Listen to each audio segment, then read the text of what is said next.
저는 서울에 살고 있는 40대 초반 여자입니다. 피는 못 속인다고 남편이 저를 두고 다른 여자에게 눈을 돌리게 될 거라곤 전혀 상상조차 하지 못했었는데 예상하지 못했던 장소에서 현장을 목격하게 되었을 때 너무 큰 충격을 받았었죠. 결국 저희는 이혼을 선택하게 되었지만 사건이 터지기 전부터 시댁 집안은 상당히 불안했었어요. 시모가 어느 날부터인가 등산 동호회를 다니겠다면서 매일 잦은 외출을 했었는데 그때까지만 해도 건강을 위해 운동을 한다고 생각했지 다른 마음을 품고 있을 거라곤 가족 모두 시모의 속내를 알지 못하고 있었습니다. 그런데 시모가 항상 등산만 하고 오면 술이 잔뜩 취해서 집에 들어오거나 아니면 외박을 하는 일이 점점 잦아지게 되자 시부의 시선이 좋지는 않았어요. 시부가 조용히 지켜보고 있던 이유는 시모가 어느 날부터인가 우울증이 와서 몇 번 병원을 다닌 적이 있었는데 운동이 도움이 된다는 말에 지인분들과 몇 번 동네 뒷산을 다니다가 여행 겸 처음으로 모임에 가입해 등산을 간 적이 있었는데 그때부터 우울증이 싹 사라지고 생활에 활력을 얻어 그런 모습을 보게 된 시부는 안심이 되었는지 그때부터 시모가 동호회 활동하는 걸 좋은 시선으로 바라보고 있었어요.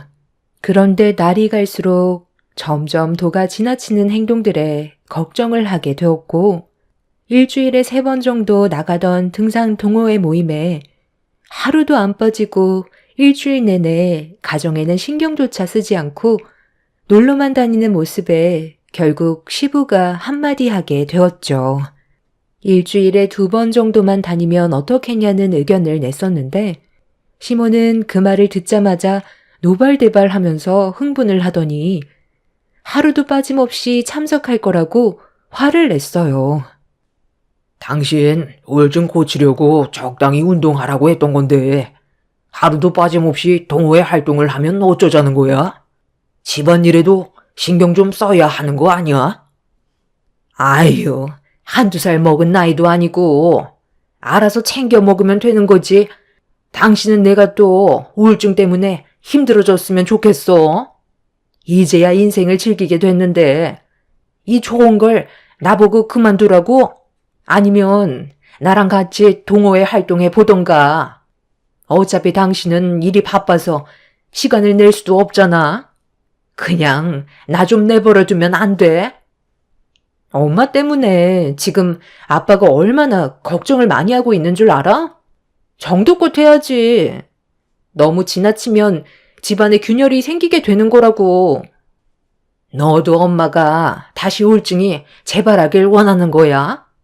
등산을 하면 엄마가 살아있다는 느낌을 받아서 그런 시간들이 우울증을 없애주는데 등산을 안 나가고 집에서 쉬면 엄마는 우울증에 걸려 쓰러질지도 모른다. 집안일이야. 너희 아빠가 이제부터 하면 되잖아. 한평생 내가 해왔으면 이제 당신이 할 때도 됐잖아. 그럼 당신이 나 대신 일하러 나갈 거야? 다시 한번 말하지만 일주일 내내 등산 동호회 나가는 건 내가 용납 못해. 집안일에도 어느 정도 신경 써야지. 계획 없이 하고 싶은 것만 하면서 멋대로 살라고 동호회 가는 거 허락해 준 거 아니야. 할 일 하면서 조절을 하라는 건데 이건 뭐 아예 혼자 사는 거랑 뭐가 달라? 그래요, 엄마. 이번 건 좀 심한 것 같아요. 아빠가 집에서 계속 기다리고 있는데 엄마는 밤늦게 집에 들어오잖아요. 오죽했으면 아빠가 라면까지 먼저 준비해놓고 엄마를 기다리고 있겠어요. 하루 안 나간다고 해서 몸에 큰 문제가 생기는 건 아니잖아요. 기본적으로 해야 될 일까지 안 하면 그건 잘못된 거라고요. 가족 모두가 시모 행동에 대해 문제를 삼고 있었어요. 저 또한 너무 지나칠 정도로 등산 동호회에 빠져 있다고 생각했었죠. 그런데 시모가 왜 그렇게까지 하루도 안 빠지고 나가는지 온 가족이 목격을 하게 되는 충격적인 광경이 눈앞에 펼쳐졌습니다. 매번 가족 모임에 빠져서 시모를 제외하고 외식을 한 적이 있었는데 즐거운 식사를 마치고 식당에서 나오고 있는 중이었어요. 시댁으로 가기 위해 남편이 주차장에서 차를 가지고 오는 동안 시댁 식구들과 대화를 주고받고 있었습니다. 그런데 버스 한 대가 저희 앞에 정차를 하더니 문이 열렸고 많은 등산객들이 우르르 내리고 있었어요. 내리는 사람마다 정상인이 없을 정도로 술에 잔뜩 취해 있었고 그 모습을 지켜보고 있던 시부는 인상이 일그러지고 있었죠. 시모도 저런 생활을 만족해하며 즐기고 있다는 걸 상상하니 기분이 안 좋으셨나 봐요. 시부는 가정을 위해 열심히 땀 흘리며 일을 하면서 최선을 다해 살고 있는데 시모는 우울증 핑계로 본인이 하고 싶은 일을 즐기면서 맨날 코가 삐뚤어질 정도로 만취가 돼선 집으로 돌아오는 모습들이 너무 안 좋게 보이고 있었어요. 그런데 저희 앞에 정차한 관광버스가 시모가 타고 있는 버스일 거라곤 전혀 예상하지 못했었죠. 남편 차가 도착해서 저희 가족 모두 올라타려는데 어디서 많이 들어본 목소리가 귓가에 들려왔고 온 가족이 저와 같은 마음이었는지 관광버스 쪽으로 다시 시선을 돌렸는데 시모가 제일 마지막으로 나오고 있었습니다. 그리고 뒤따라 오던 한 남자와 손을 잡고 있었죠. 너무 놀란 광경에 온 가족이 몸을 숨긴 채 시모의 모습을 바라보고 있었는데 술이 잔뜩 취해선 저희가 지켜보고 있다는 걸 전혀 알지 못한 채 대화를 주고받고 있었어요. 우리는 금요일밖에 시간이 안 되는 거야? 왜 일주일 중에 금요일만 허락하는 건데? 나는 영숙 씨랑 일주일 내내 함께하고 싶다고. 내일도 나랑 같이 있을까? 나도 다 스케줄이 있어서 그래. 월요일부터 일요일까지 내가 만나는 사람들이 얼마나 많은데 승철 씨한테 내 시간을 다 줄 수 없어. 그리고 나 오늘은 일찍 들어가 봐야 돼. 요즘 집에 있는 노친네가 내 세상 아래 얼마나 관여를 많이 하던지 아주 피곤해 죽겠다니까. 나도 들어가고 싶지 않은데 어쩔 수 없어. 돈줄이 막히면 내 생활에 지장이 생기잖아. 어느 정도 기분을 맞춰주지 않으면 내가 피곤해져. 그러니까 우리 오늘은 여기까지만 하는 걸로 해. 영숙 씨, 잠깐만 기다려봐. 오늘 나랑 함께 있기로 한 거 아니었어? 지금 생활이 힘들면 이혼을 해. 내가 더 잘해줄 수 있다고. 그런 힘든 삶을 살지 말라니까. 미안한데 나는 한 사람에게 구속돼서 살고 싶지 않아. 집에 있는 그 인간도 내 돈줄일 뿐이야. 그리고 나는 가정을 이룬 여자야. 다음 주 금요일에 보자고. 그럼 딱 2시간만 쉬다 가면 안 돼? 이대로 가는 건 너무 아쉽잖아. 아니면 1시간도 괜찮으니까 저기 잠깐 가서 쉬다가 가자. 그렇게 할 거지? 그럼 딱 1시간만 쉬다가 가는 거야. 나도 더는 양보 못해. 요즘 승철 씨 나한테 상당히 집착하는 것 같은데 앞으로는 자제 좀 해줬으면 좋겠어. 입이 다물어지지 않을 정도로 충격적인 광경을 보게 된 가족 모두 어떻게 해야 할지 몰라 시모의 모습을 멍하니 쳐다볼 수밖에 없었어요. 시부는 시모가 처음 본 남자와 손을 잡고 호텔을 향해 들어가려는 모습을 보면서 온몸을 떨고 있었습니다. 분노한 얼굴을 보게 된 가족들은 화가 난 시부의 모습이 앞으로 어떤 일이 펼쳐지게 될지 눈앞에 훤히 보여 일단 시부를 진정시키는 게 좋을 것 같아 침착하게 행동하시라고 말씀드렸지만 이미 시부는 가족들을 뿌리치고 시모와 남자가 호텔로 들어가는 모습에 이성을 잃어버려 호텔 안으로 뛰어 들어갔어요. 그리고 남자를 돌려 세우자마자 주먹을 올려 버렸어요. 시부가 눈앞에 나타나자 시모는 경악을 하면서 현장에서 도망치려 했지만 이미 시부에게 머리채를 잡혀 호텔 밖으로 끌려나가게 되었죠. 가족 모두가 흥분한 시부를 말리려 했지만 이미 손을 쓸 수 없을 정도로 화가 올라온 상태셨어요. 남편과 결혼 생활한 동안 시부가 불같이 화를 내는 모습을 처음 보게 되는 순간이었죠. 항상 조용하셨고 묵묵하시던 시부가 분노를 하는데 아무도 말릴 수가 없었습니다. 결국 시모는 시부 앞에 무릎을 꿇었어요. 우울증 때문에 힘들다고 운동을 하고 싶다길래 원하는 대로 해줬더니만 나를 배신하고 저놈이랑 쿵짝거리고 있었어? 호텔에 들어가서 뭐 하려고 했어? 아니, 내가 당신을 두고 뭘 하겠어. 그냥 간단하게 맥주 한 잔만 하고 집으로 돌아가려고 했다니까. 지금 이런 상황에 뭐하러 거짓말을 하겠어. 승철 씨가 얘기 좀 해봐. 우리 남편이 오해를 하고 있잖아. 아무 관계가 아니라고 설명 좀 해달라니까. 원래 그냥 집에 들어갈 생각이었어. 내 말 좀 믿어줘.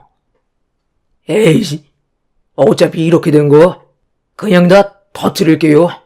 영숙 씨가 저 말고도 만나는 남자들 진짜 많아요. 하루에 한 명씩 일주일마다 남자들 갈아가면서 즐긴다니까요.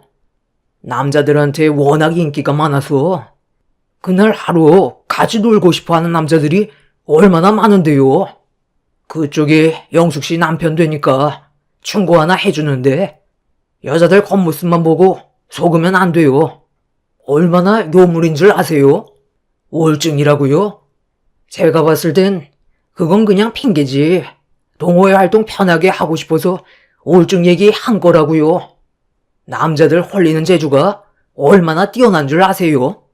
100이면 100 다 넘어올 정도로 나이 못지않은 몸매에 상냥하게 호응까지 더해주는데 등산 동호회 활동하러 나오는 남자들 대부분이 여자들과 하루 즐겁게 놀려고 나오는 거라고요.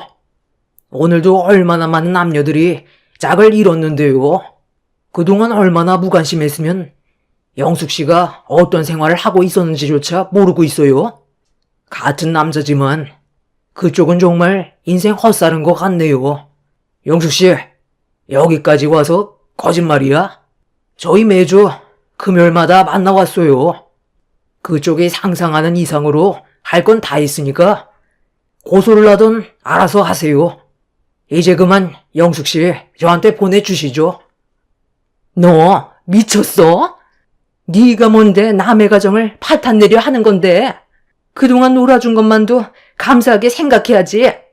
바른 대로 대답하라고. 우리가 뭘 어쨌다는 거야? 시모는 말까지 더듬으면서 당황해하고 있었고 옆에 같이 서 있던 남자는 시모만 있으면 된다고 상간소송을 해도 위자료 다 물어줄 테니 하루빨리 이혼해주길 원하고 있었어요. 그날 이후 시부는 더 이상 시모를 용서해주지 않았습니다. 그동안 시부 몰래 만나왔던 남자들에게 상간소송을 진행했고 시모에게 이혼 서류를 던지면서 더 이상의 부부 생활을 이어나가려 하지 않았어요. 그제서야 모든 행동들을 인정하고 무릎 꿇고 손이 발이 되도록 용서를 구했지만 이미 시부의 마음은 떠나가 버렸기 때문에 더는 좋아질 수 없었고 결국 이혼 서류에 도장을 찍을 수밖에 없었죠. 그렇게 시부모님은 이혼을 하게 되었고 가족들 모두 시모에게 실망을 한 나머지 한동안 만남도 가지지 않았어요. 충격을 받아 정신적으로 힘들어하는 시부를 위로해주기 위해 많은 시간을 함께 보내드렸죠. 시부는 차라리 속 편하다면서 앞으로의 인생을 좀 더 즐기면서 살고 싶다며 하시던 일까지 정리하고 혼자서 여행을 떠나셨어요.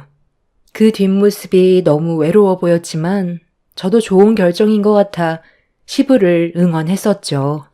시모는 중간중간 저희 부부와 신혼여행을 만나려고 했었지만 저희들 또한 마음의 상처가 너무 컸었기 때문에 한동안 만남을 허락해주지 않았습니다. 남편과 신우는 시부모님이 이혼을 한 이후 정신적으로 많이 힘들어 했었어요. 그동안 쌓아왔던 가정이 한순간에 무너져 내려버렸기 때문에 어느 정도 시간이 필요했었죠.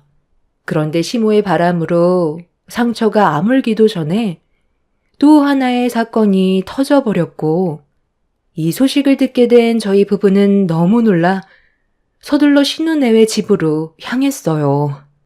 신우 남편의 말을 믿을 수 없었던 저는 아닐 거라고 믿고 싶었지만 현관문을 열자마자 신우는 자기 남편의 뒤로 숨었고 자기 좀 살려달라면서 애원을 하고 있었어요. 저희도 이미 신우 남편에게 어떤 상황인지 대충 들어서 상당히 난처했었습니다. 일단 그 증거물이라는 것 좀 보게 가지고 와봐. 엄마가 지금 어떤 일을 저질렀는지 전부 봤으면서 그동안 아닌 척하고 몰래 뒤에서 허박씨를 까고 있었던 거야? 아니, 오빠, 그게 아니라 내 말 좀 들어봐. 회사 동료로서 친하게 지내는 사이인데 저 사람이 지금 오해하는 거라니까? 오빠는 내 말을 믿어줘야 되는 거라고. 너는 끝까지 발뺌하는 거지? 이미 여기에 증거물이 떡하니 있는데도 계속 거짓말을 할 거야? 이게 뭔지 다들 아시죠? 저 사람 뱃속에 지금 다른 남자의 자식을 품고 있는 중이라고요. 둘이서 몰래 산부인과에 갔다가 저한테 딱 걸렸는데 저보고 뭐라고 하는 줄 알아요? 애는 쟤인데 혼자 가기 두려워서 같이 가달라고 했대요. 누가 그 말을 믿어주겠어요? 임신을 했다면 당연히 저한테 먼저 얘기해야 되는 거고 저랑 같이 가는 게 맞는 거잖아요. 그런데 회사 동료와 같이 산부인과에 들어갔다는 건 뭘 의미하겠어요? 어차피 유전자 검사하면 다 밝혀지는데 끝까지 아니라고 잡아떼고 있다니까요. 저희 부부 6개월 동안 단 한 번도 잠자리 한 적 없어요. 이 사람이 어느 날부터인가 저를 거부하길래 저도 더는 손을 내밀지 않았었다고요. 그때부터 각방 생활하면서 지내왔었는데 저한테 뭐라는 줄 알아요? 제가 술 취해서 자기 방에 들어왔다고 말도 안 되는 변명을 늘어놓고 있어요. 저는 일이 바빠서 술 한 잔 입에 대지 않았는데 이런 식으로 억지 부리면 제 실수를 받아줘야 하는 거예요? 다들 어떻게 생각하세요? 그 초음파 사진을 보고도 저 사람 편을 들어줄 수 있겠어요? 어차피 진실은 밝혀진다고요. 남편은 초음파 사진을 들곤 부들부들 떨면서 정신적 충격을 너무 많이 받았는지 휘청거리고 있었어요. 남편이 나중에 유전자 검사하면 다 밝혀지는 거라고 속일 생각하지 말고 확실하게 얘기하라고 화를 내자 대답을 잘하지 못하던 신우는 결국 뱃속에 있는 아이가 신우 남편의 아이가 아니라며 용서를 구했습니다. 남편은 정신적으로 엄청난 충격을 받았는지 그 자리에 주저앉았고 신우 남편은 이혼 서류에 도장을 찍으라고 분노를 가라앉히지 못하고 있었습니다. 가정을 이룬 상태에서 자식이 없는 것도 아니고 8살 된 아들 하나 키우고 있으면서 다른 남자의 아이를 가졌다는 건 절대로 용서해 줄 수 있는 상황이 아니었어요. 이 소식을 듣게 된 시부와 시모도 상당한 충격을 받게 되었고 결국 신우 남편은 신우를 상대로 이혼 소송을 진행했어요. 자기 자식까지 전부 빼앗기게 된 신우는 오갈 데가 없는 신세가 되자 먼저 자리를 잡은 시모 집에서 같이 살게 되었고 한순간에 두 집안이 무너지는 모습을 지켜보게 되자 저 역시 불안해질 수밖에 없었어요. 당신은 나 몰래 바람 피우거나 하지 않지? 지금까지 나한테 보여준 모습들을 봤을 땐 다른 여자를 만나는 것 같지는 않은데 당신은 절대 나에게 실망을 안겨주지 않았으면 좋겠어. 아이들을 생각해서라도 한눈 팔지 말고 당신이라도 제대로 된 가정을 이끌어 가기 위해 노력해줘. 그렇게 해줄 수 있지? 그동안 나를 봐와놓고도 몰라. 우리 가족을 지키기 위해 내가 살아온 세월들을 봐봐. 나는 우리 엄마나 동생처럼 그런 생각 없는 짓 절대로 하지 않으니까 쓸데없는 생각하지 말고 당신 애들이나 잘 챙겨줘. 오히려 나 말고 당신이나 바람 피우지 마. 우리 가족 때문에 지금 상당히 많이 힘드니까 우리 얘긴 그만하자. 남편의 인생에 바람은 절대로 없을 거라면서 저에게 믿음을 주었고, 저 역시 그동안 남편의 행동을 봤을 때 가정에만 충실했던 남편이었기 때문에 조금도 의심을 하지 않았어요. 부부는 서로의 신뢰가 중요하다고 생각했던 저는 남편을 믿기로 했었고, 한동안 시모와 신우는 만나지 않았습니다. 저희 가정에 안 좋은 영향만 끼칠 것 같아 연락조차 하지 않고 있었는데, 조용히 지내던 어느 날 저희 부부가 좀 더 좋은 환경에서 지내기 위해 이사 계획을 세우고 있었는데, 서초동에 신축 빌라가 나와서 입주를 하기 위해 준비를 하고 있었어요. 아이를 키우면서 회사 생활하기에는 너무 좋은 위치라 부모님의 도움을 받아 약간 욕심부려서 계약을 하게 됐었죠. 지금 살고 있는 집도 충분히 좋은 지역이긴 하지만 아이들이 앞으로 다닐 중고등학교도 걱정을 안 할 수가 없어서 걸어서 다닐 수 있는 곳에 자리를 잡고 싶었고, 남편도 제 의견에 동의를 했었어요. 그렇게 이사를 가기 위해 나머지 잔금을 마련하기 위해서 그동안 적금해놨던 것도 정리하려고 은행을 가고 있었는데, 회사에서 근무를 하고 있어야 될 남편이 어디론가 급히 걸어가더라고요. 꽤 큰 가방을 메고 지하철 계단으로 내려가길래 평소의 모습이 아닌 것 같아 남편을 뒤따라 가게 되었고, 화장실로 들어가는 걸 볼 수 있었습니다. 볼 일이 급해서 그런 건가 보다 생각하며 나오면 잠깐 대화 좀 하려고 기다리고 있었는데, 화장실에서 걸어 나온 남편을 보는 순간 급하게 몸을 숨겼어요. 화장실에서 나온 남편은 주변을 한번 살피더니 또다시 어디론가 향했고, 들고 있던 가방을 보관함에 넣었습니다. 저는 남편의 모습에 너무 놀라 온몸에 소름이 돋았어요. 화장실에 들어갈 때 모습과 나올 때의 모습이 전혀 달랐었거든요. 무엇 때문에 옷을 갈아입었는지 알 수가 없어 최대한 거리를 두며 묵묵히 뒤따라 갈 수밖에 없었고, 남편이 향하는 목적지에는 뭐가 있을지 궁금해 지하철까지 함께 타게 되었습니다. 그렇게 한참 동안 남편의 뒤를 따라간 곳은 저희 집과 반대되는 상당히 거리가 먼 곳이었어요. 차도 있는 사람이 왜 옷을 갈아입고 지하철까지 타면서 그 먼 거리를 고생해서 왔는지 알 수가 없었죠. 그렇게 다세대 주택단지가 있는 곳에 도착한 남편은 어느 한 집에 도착해 벨을 눌렀고, 현관문이 열리자마자 충격적인 광경이 눈앞에 펼쳐졌습니다. 30대 중반 정도 되어 보이는 꽤 젊은 여자가 남편을 보자마자 많이 기다렸다면서 달려들어 포옹하고 있었어요.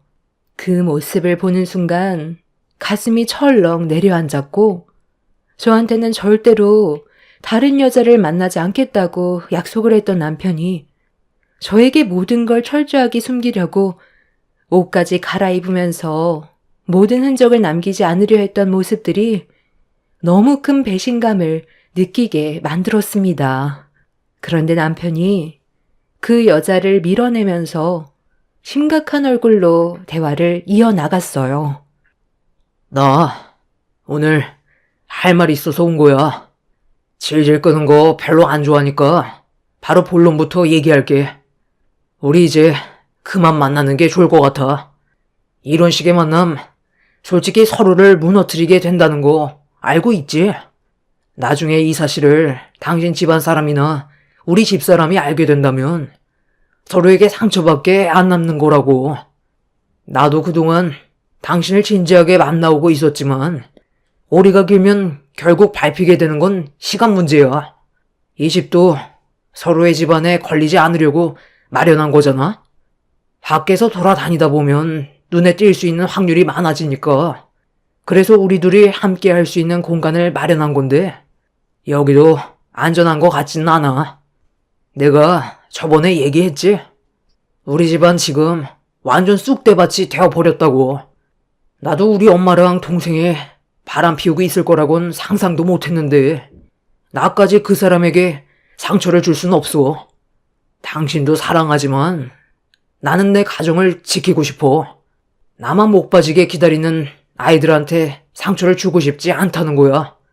그러니까 우리 여기까지만 하자. 더 나간다면 정말 돌아갈 수 있는 길조차 없어지는 거라고. 당신도 지금 꾸린 가정을 잃고 싶지는 않잖아. 우리 관계는 불장난 같은 거 당신도 잘 알지? 나 임신했어. 당신 아이가 내 뱃속에서 자라고 있다고. 더는 돌이킬 수 없는 상황까지 이미 와버린 거야.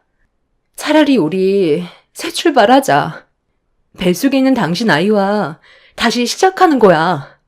서로 진심으로 사랑하고 있는데 억지로 살고 있는 지금의 가정에 다시 돌아가고 싶은 거야? 나는 그렇게 하고 싶지 않아. 모든 걸 다 포기해서라도 당신과 살고 싶어. 당연히 이혼하면 그동안 꾸려왔던 가정이 무너지니까 마음은 안 좋겠지. 하지만 앞으로 살아갈 날이 더 많은데 행복한 인생을 위해 현명한 선택을 해야 되지 않겠어? 나는 당신과 생각이 달라. 이렇게 된 거 이혼할 테니까 당신도 하루빨리 정리하고 나한테 와줘. 거짓말 하지 마. 무슨 임신이야? 서로의 가정에는 문제가 되지 않게 철저하게 지키기로 했었고 약속까지 했으면서 지금 헤어지자고 하니까 거짓말 하는 거지? 한동안 약 안 먹고 있었어.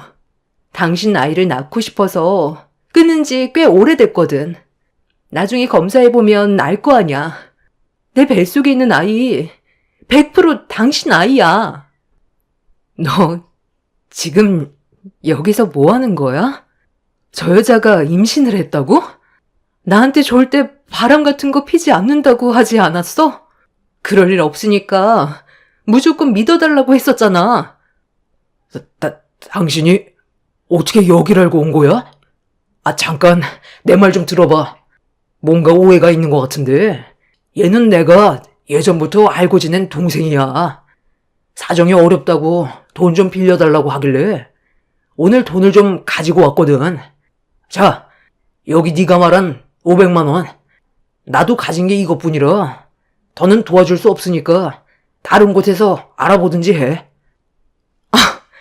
지금 나한테 이깟 500만 원 가지고 떨어지라는 거야?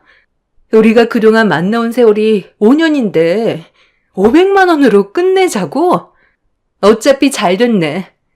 내 입도 근질거렸는데 우리 관계 다 말해줘야 되겠어. 이 사람이랑 5년간 만나왔었고 지금 저 임신했어요. 그쪽보다 저를 더 많이 사랑한다고요. 그러니까 그만 이 사람 놔주세요. 상간녀가 용서를 구해도 모자랄 판에 오히려 더 당당한 모습으로 남편과 이혼해달라고 하길래 화가 머리끝까지 올라온 저는 상간녀의 얼굴을 향해 수차례 손을 올렸어요. 남편은 흥분한 저를 말리기 위해 온몸으로 막아서길래 남편의 뺨에도 수차례 손을 올려 버렸습니다. 저를 속이고 5년 동안 철저하게 상간녀와 만남을 가졌다는 거에 엄청난 충격을 받아 온몸이 후들거리고 있었죠. 시모와 신우보다 더한 사람이 남편이었고 저 몰래 바람 피우고 있다는 사실을 알게 된 저는 그 자리에서 이혼 통보를 하게 되었습니다. 남편은 저에게 미안하다면서 뒤쫓아왔지만 어떠한 말도 들어주지 않았습니다.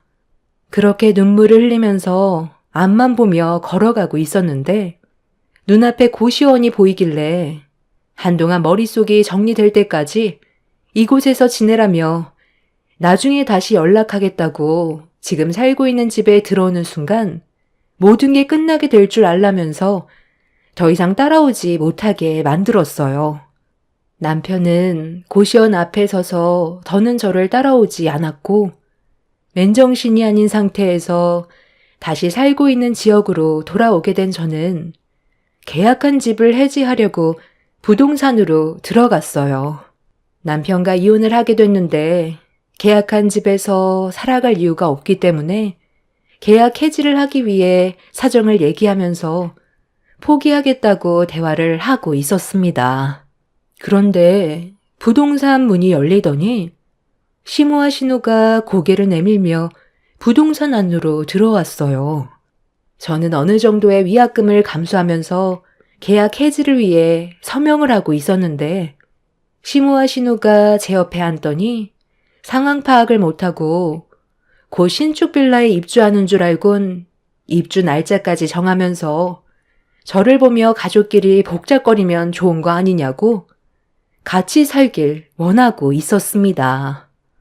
어떤 상황인지도 모르고 김칫국을 사발로 마시고 있는 시모와 신우를 보자마자 남편이 집에 들어오지도 못하고 제 연락만 기다리고 있는 고시원의 주소를 적어줬어요. 시모는 제가 적어준 주소를 보면서 뭐냐고 물어보길래 제 옆에 있던 물잔을 들어 시모의 얼굴에 사정없이 뿌려버렸습니다. 당황한 시모는 뭐 하는 짓이냐고 제 멱살을 잡으면서 잡아먹을 듯이 노려보는 모습에 한심한 표정으로 남편이 시모를 닮아 바람 피워서 고시원에서 생활하고 있다며 바람 피워 이혼당한 너희들끼리 부대끼며 살라고 시모를 강하게 밀쳐버렸어요. 제 말이 끝나는 순간 시모는 남편한테 전화를 했지만 받지 않았고 제가 적어준 고시원의 주소를 들고 신우와 급하게 뛰쳐나갔습니다. 몇 시간 뒤 모든 사실을 듣게 된 시모와 신우는 남편을 데리고 와서 저희 부부만큼은 이혼을 안 했으면 좋겠다며 좋게 풀어가자고 했지만 이미 돌이킬 수 없는 상황까지 오게 된 터라 어떠한 말도 들어주지 않았습니다.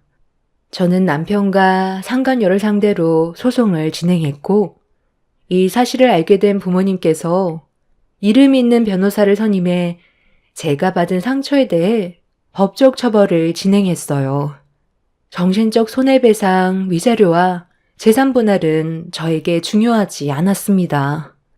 그동안 속아오면서 살아온 세월 동안 저는 남편을 위해 최선을 다해 왔었고 아이들 또한 아빠에 대한 신뢰가 상당히 두터웠었는데 뒤에서 제가 모르는 또 다른 생활을 해왔다는 거에 너무 마음이 안 좋았어요.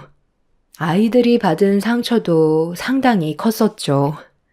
저는 남편과 결국 이혼을 하게 됐고 지금은 부모님 집 근처로 이사와서 아이들과 함께 지내고 있지만 아직까지 정신적인 충격에서 벗어나지 못하고 있습니다.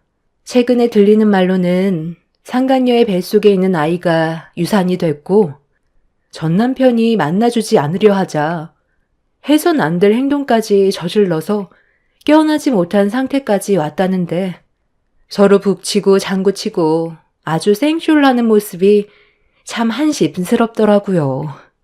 바람 피우는 게 집안의 내력인지 모르겠지만 살다 보니 별꼴을 다 겪게 되네요. 전 남편은 아이들을 핑계로 저와의 만남을 계속 시도하려는 중이지만 이미 떠나간 마음 붙잡을 수는 없죠. 앞으로 아이들을 올바로 키우기 위해 가정에만 집중하려고요. 제 사연 들어주신 분들 감사합니다.